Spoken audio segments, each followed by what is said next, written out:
शुक्रकवचम् ध्यानम् शुक्रं चतुर्भुजं देवं साक्षमालाकमण्डलुं दण्डहस्तं च वरदं द्युतिजालशुशोभितं शुक्लाम्बरधरं पूज्यं शुक्लमाल्यानुलेपनं वज्राभरणसंयुक्तं किरीटमकुटोज्ज्वलं श्वेतवाहरथारूढं मेरुं यान्तं प्रदक्षिणं पञ्चाश्रमण्डलगतं पद्मस्थं चिन्तयाम्यहम्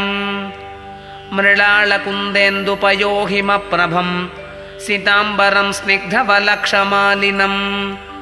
समस्तशास्त्रश्रुतितत्त्वदर्शनं ध्यायेत्कविं वाञ्छितवस्तुसिद्धये शिरो मे भार्गवः पातु फालं पातु ग्रहाधिपः नेत्रे दैत्यगुरुः पातु श्रोत्रे श्रीचन्दनद्युतिः पातु मे नासिकां काव्यो वदनं दैत्यवन्दितः रसनामुशनाः पातु कण्ठं श्रीकण्ठभक्तिमान् भुजौ तेजोनिधिः पातु वक्षो योगविदाम्बरः अक्षमालाधरो रक्षेत् कुक्षिं मे च कृपाकरः कटिं मे पातु विश्वात्मा सक्थिनी सर्वपूजितः जानुनी तु भृगुः पातु जङ्घे मे महतां वरः गुल्फो गुणनिधिः पातु पादौ मे पाण्डराम्बरः सर्वाण्यङ्गानि मे पातु शुक्रः कविरहर्निशम् यदिदं कवचं दिव्यं पठेत् श्रद्धासमन्वितः न तस्य जायते पीडा भार्गवस्य प्रसादतः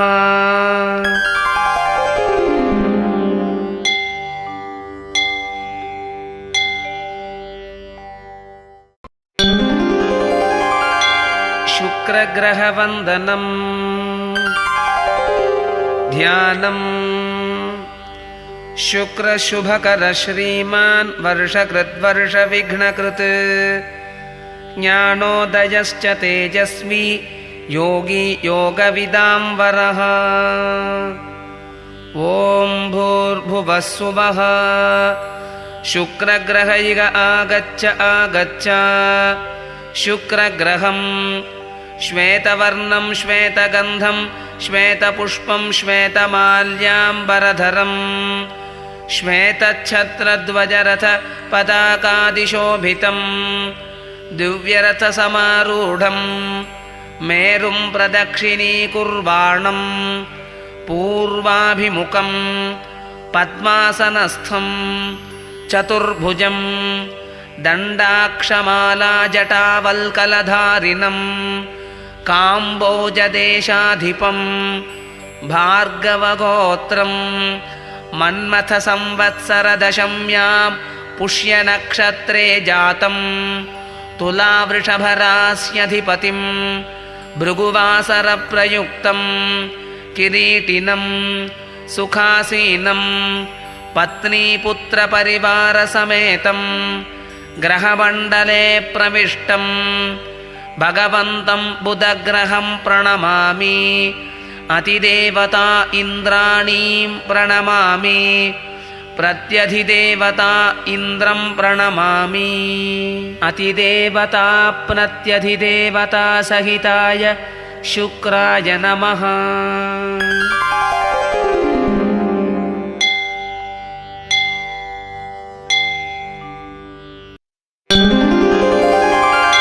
श्री शुक्रस्तोत्रम्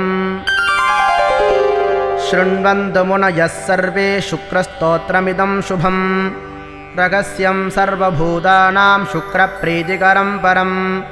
येषां संकीर्तनैर्नित्यं सर्वकामानवाप्नुयात्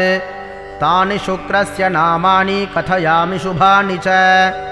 शुक्रः शुभग्रहः श्रीमान् वर्षकृत् ज्ञानोदयश्च तेजस्वी योगी योगविदाम्बरः दैत्यसञ्जीवनः शुक्लो दैत्यनेतोषणाः कविः नीतिकर्ता ग्रहाधीशो विश्वात्मा लोकपूजितः शुक्लमाल्याम्बरधरः श्रीचन्दनसमप्रभः अक्षमालाधरः काव्यतमो मूर्तिधनप्रदः 24 नामानि शतमष्टोत्तरं तथा देवस्याग्रे विशेषेण पूजां कृत्वा विधानतः ययितं पठति स्तोत्रं भार्गवस्य महात्मनः विषमस्थोऽपि भगवान् तुष्टस्यान्नात्र संशयः स्तोत्रं भृगोरिदमनन्तगुणप्रदं जो भक्त्या पठेत् समनुजो नियतः शुचिः सन् प्राप्नोति नित्यमतुलां श्रियमीप्सितार्थान् राज्यं समस्तधनधान्ययुतः समृद्धम्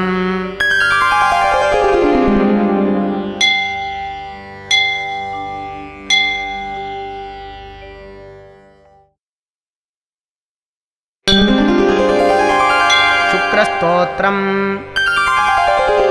शुक्रकाव्यः शुक्ररेता शुक्लाम्बरधरः सुधीः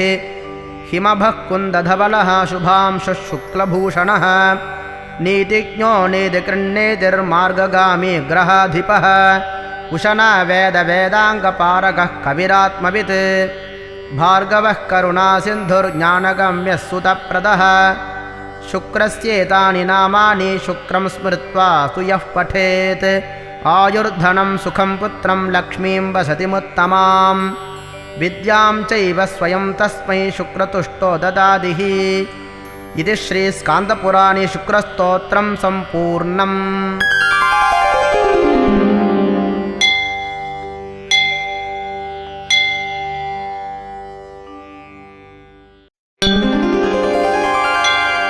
शुक्रकवचम् ध्यानम्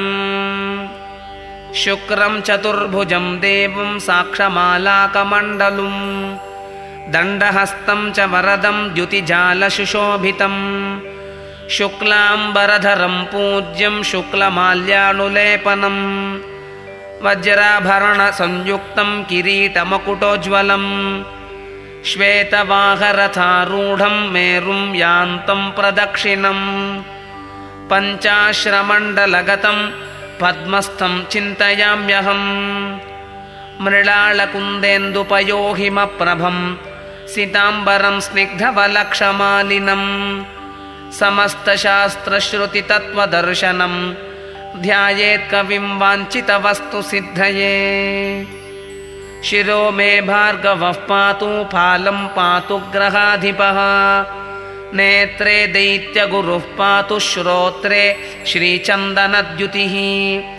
पातु मे नासिकां काव्यो वदनं दैत्यवन्दितः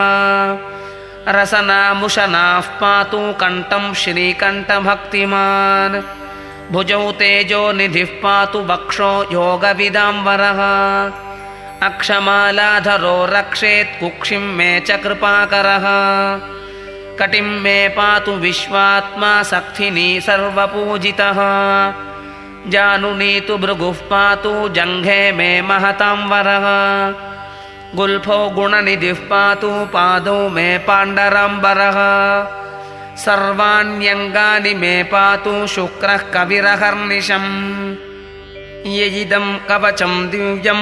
पठेत् श्रद्धा समन्वितः न तस्य जायते पीडा भार्गवस्य प्रसादतः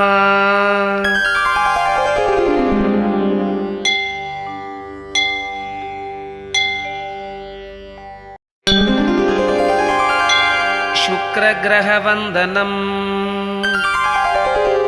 ध्यानम् शुक्रशुभकर श्रीमान् वर्षकृद्वर्षविघ्नकृत् ज्ञानोदयश्च तेजस्वी योगी योगविदाम्बरः ॐ भूर्भुवः स्वः शुक्रग्रह इग आगच्छ आगच्छ शुक्रग्रहं श्वेतवर्णं श्वेतगन्धं श्वेतपुष्पं श्वेतमाल्याम्बरधरं श्वेतच्छत्रध्वजरथ पताकादिशोभितं दिव्यरथसमारूढं मेरुं प्रदक्षिणीकुर्वाणं पूर्वाभिमुखं पद्मासनस्थं चतुर्भुजं दण्डाक्षमालाजटावल्कलधारिणं काम्बोजदेशाधिपं भार्गवगोत्रं मन्मथसंवत्सरदशम्यां पुष्यनक्षत्रे जातं तुलावृषभरास्यधिपतिं भृगुवासरप्रयुक्तं किरीटिनं सुखासीनं पत्नीपुत्रपरिवारसमेतं ग्रहमण्डले प्रविष्टं भगवन्तं बुधग्रहं प्रणमामि अतिदेवता इन्द्राणीं प्रणमामि प्रत्यधिदेवता इन्द्रं प्रणमामि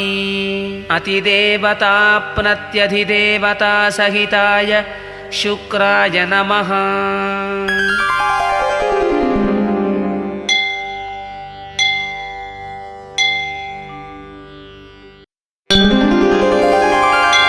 श्रीशुक्रस्तोत्रम् शृण्वन्तु मुनयः सर्वे शुक्रस्तोत्रमिदं शुभं रहस्यं सर्वभूतानां शुक्रप्रीतिकरं परं येषां संकीर्तनैर्नित्यं सर्वकामानवाप्नुयात् तानि शुक्रस्य नामानि कथयामि शुभानि च। शुक्रः शुभग्रहः श्रीमान् वर्षकृत् ज्ञानोदयश्च तेजस्वी योगी योगविदाम्बरः दैत्यसञ्जीवनः शुक्लो दैत्यनेतोषणाः कविः नीतिकर्ता ग्रहाधीशो विश्वात्मा लोकपूजितः शुक्लमाल्याम्बरधरः श्रीचन्दनसमप्रभः अक्षमालाधरः काव्यतमो मूर्तिधनप्रदः 24 नामानि शतमष्टोत्तरं तथा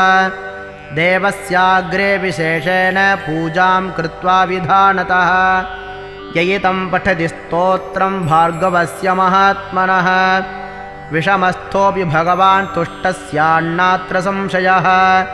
स्तोत्रं भृगोरिदमनन्तगुणप्रदं जो भक्त्या पठेत् समनुजो नियतः शुचिः सन्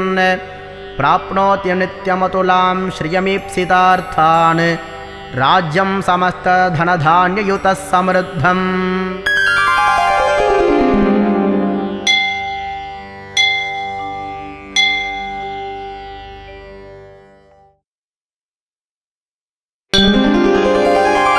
शुक्रस्तोत्रम् शुक्रकाव्यः शुक्ररेता शुक्लाम्बरधरः सुधीः हिमभः कुन्दधवलः शुभांशुः शुक्लभूषणः नीतिज्ञो नीतिकृन्नेतिर्मार्गगामी ग्रहाधिपः उशना वेदवेदाङ्गपारगः कविरात्मवित् भार्गवः करुणासिन्धुर्ज्ञानगम्यः सुतप्रदः शुक्रस्येतानि नामानि शुक्रं स्मृत्वा तु यः पठेत् आयुर्धनं सुखं पुत्रं लक्ष्मीं वसतिमुत्तमां विद्यां चैव स्वयं तस्मै शुक्रतुष्टो ददादिः इति श्रीस्कान्दपुराणे शुक्रस्तोत्रं सम्पूर्णम्।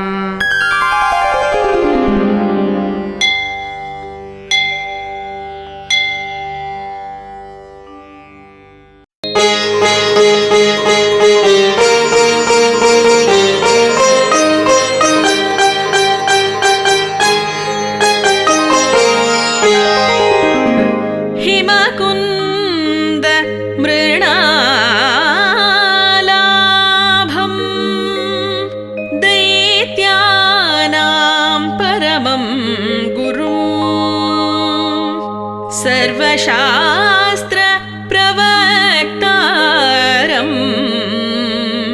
भार्गवं प्रणमाम्यहम् भार्गवं प्रणमाम्यहम्।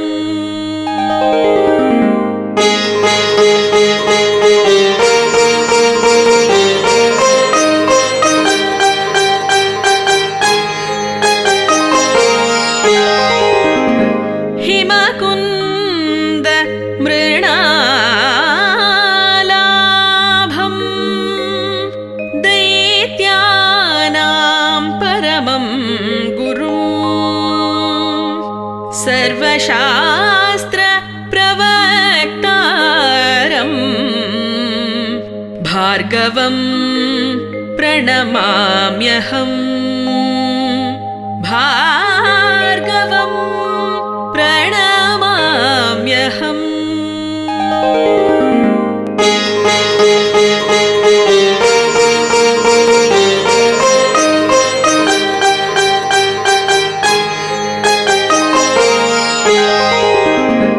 हिमकुन्द मृणालाभं दैत्यानां परमं गुरुं सर्वशास्त्रप्रवक्तारं भार्गवं प्रणमाम्यहम् भार्गवं प्रणमाम्यहम्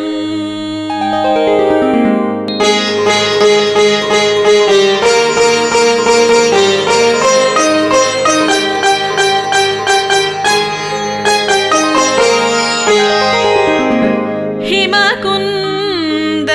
मृणालाभं दैत्यानां परमं गुरुं सर्वशास्त्रप्रवक्तारं भार्गवं प्रणमाम्यहम् भार्गवं प्रणमाम्यहम्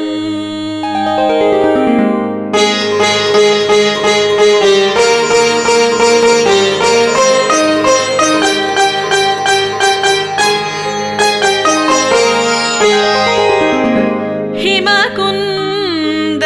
मृणालाभं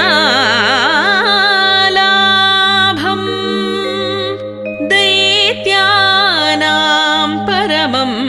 गुरुं सर्वशास्त्रप्रवक्तारं भार्गवं प्रणमाम्यहम्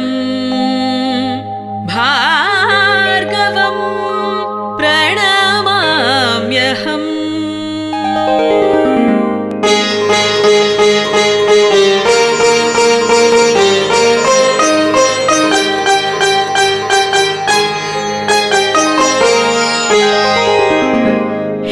हिमकुन्द मृणालाभं दैत्यानां परमं गुरुं सर्वशास्त्रप्रवक्तारं भार्गवं प्रणमाम्यहम् भार्गवं प्रणमाम्यहम्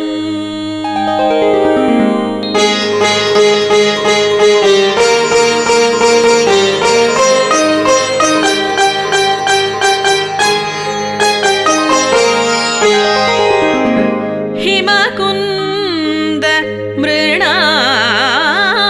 मृणालाभं दैत्यानां परमं गुरुं सर्वशास्त्रप्रवक्तारं भार्गवं प्रणमाम्यहम् भार्गवं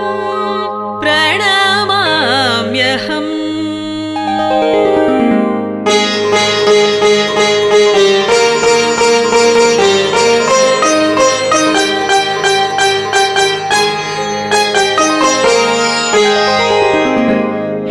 हिमकुन्द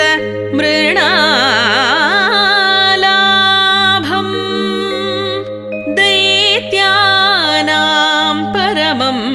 गुरुं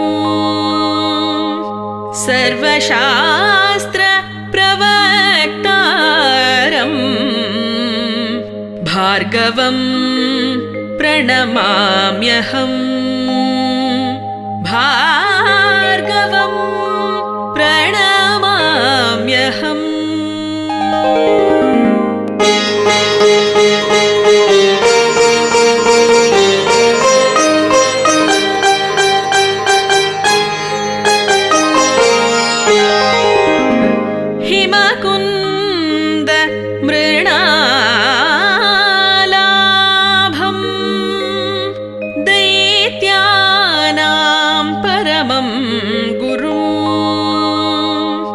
सर्वशास्त्रप्रवक्तारम् भार्गवं प्रणमाम्यहम् भार्गवं प्रणमाम्यहम्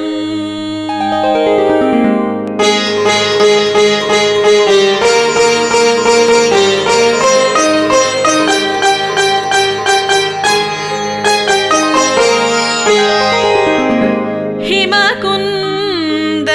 मृणालाभं दैत्यानां परमं गुरुं सर्वशास्त्रप्रवक्तारं भार्गवं प्रणमाम्यहम् भार्गवं प्रणमाम्यहम्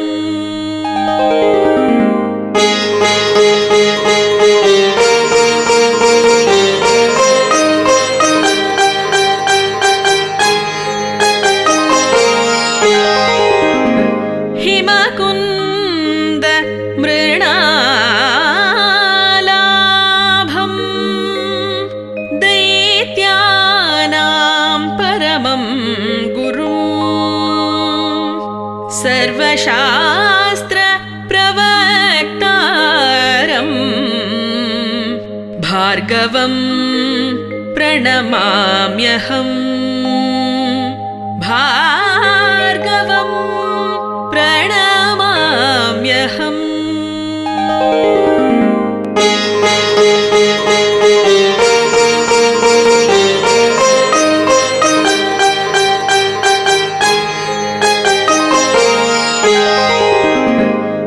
हिमकुन्द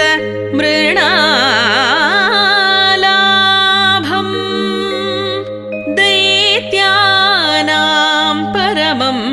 गुरुं सर्वशास्त्रप्रवक्तारं भार्गवं प्रणमाम्यहम् भार्गवं प्रणमाम्यहम्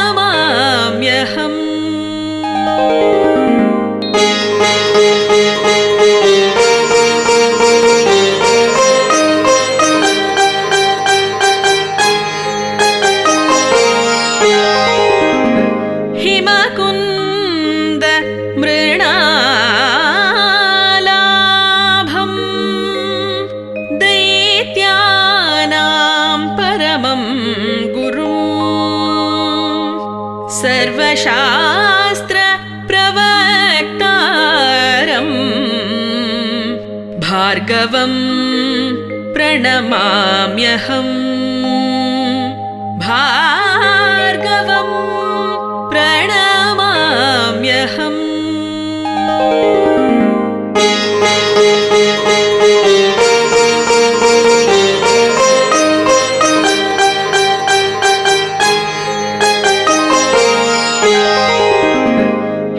हिमकुन्द मृणालाभं दैत्यानां परमं गुरुं सर्वशास्त्रप्रवक्तारं भार्गवं प्रणमाम्यहम् भार्गवं प्रणमाम्यहम्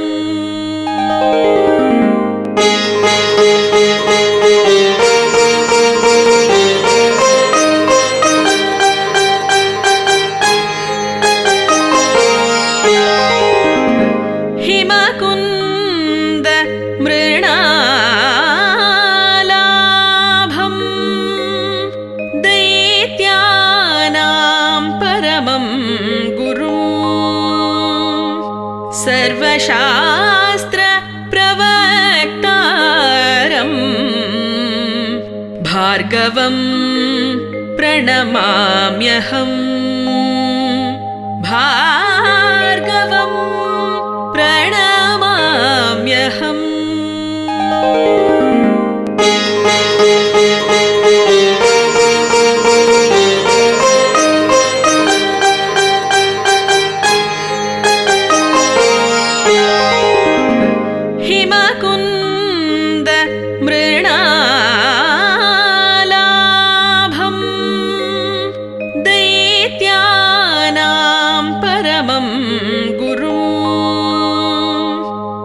सर्वशास्त्रप्रवक्तारम् भार्गवं प्रणमाम्यहम् भार्गवं प्रणमाम्यहम्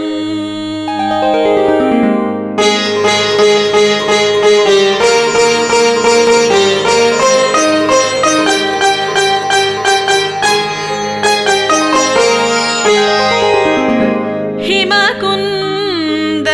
मृणालाभम् दैत्यानां परमं गुरुम् सर्वशास्त्रप्रवक्तारम् भार्गवं प्रणमाम्यहम् भार्गवं प्रणमाम्यहम्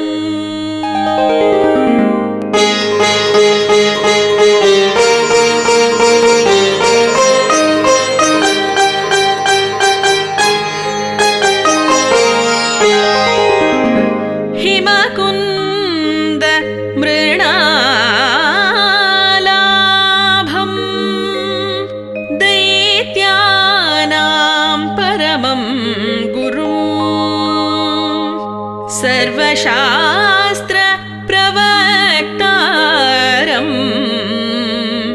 भार्गवं प्रणमाम्यहम्